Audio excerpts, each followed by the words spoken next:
अबू तालिब के दौरे ज़माने में मक्का में जो इज़्ज़त व एहतराम मक्के को दिया जाता था, दूर दूर दराज से काबतुल्लाह का दीदार करने के लिए लोग आते थे। उस वक्त अरबों के दूर दराज सूबों के हाकिमों को जहन में एक मशवरा आया, वो मुक़द्दस मकानात तामीर करें ताकि मक्का से लोगों को दूर रखा जा सके। और काज़िमियों ने अल हराम में एक मुक़द्दस ऐसा घर बनाया और उसके बाद इब्रा ने यमन में एक दूसरा घर बनाया।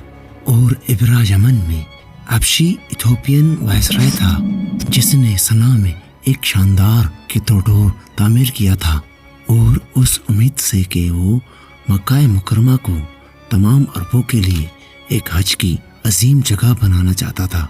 कनान का एक शख्स कबीला कुरैश से मुशाहबत रखता था। वो समझ गया कि इब्रा क्या हासिल करने की कोशिश कर रहा है और वो रात के वक्त चोरी छिपे कॉम्प्लेक्स में दाखिल हुआ और उसके सामने वाली दीवार को दागदार कर दिया।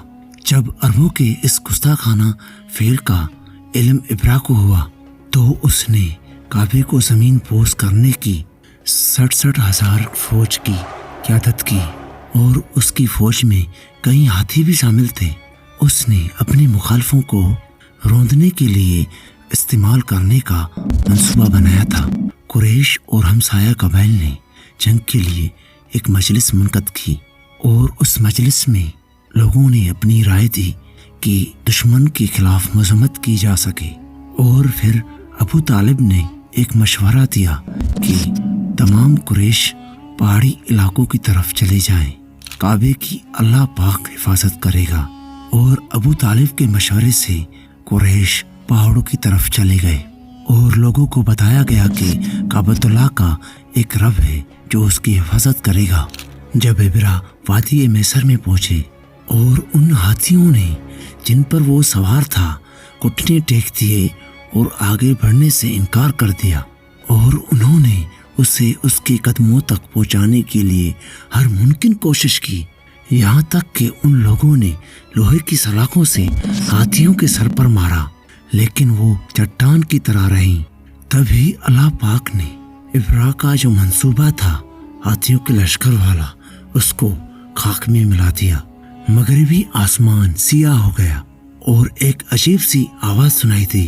उसका हजूम इतना बढ़ गया कि समुंदर की एक अंधेरी लहर उन पर आ गई और उनके सरों के ऊपर वो जितना देख सकते थे उन्होंने देखा कि पूरा आसमान परिंदों से भरा हुआ था।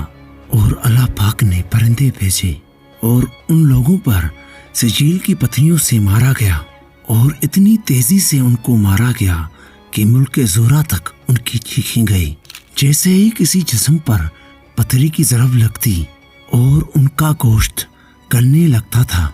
जब दुश्मन शिकस्त से दो चार हुआ तो कुरैश लौटकर घर वापस आ गए। हाथियों का वाकया मुहर्रम के महीने में पेश आया, जो कि नबी पाक सल्लल्लाहु अलैहि वसल्लम की विलादत से 50 या 55 पहले आया था।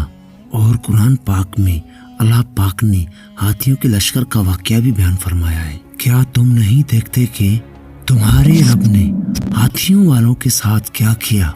क्या उसने उनकी तमाम तदबीरों को खाक में नहीं, परिंदों के झुंड के पीछे उन पर चुपटाना सख्त पकी हुई मिट्टी की पत्थरियों से उन पर बमबारी की।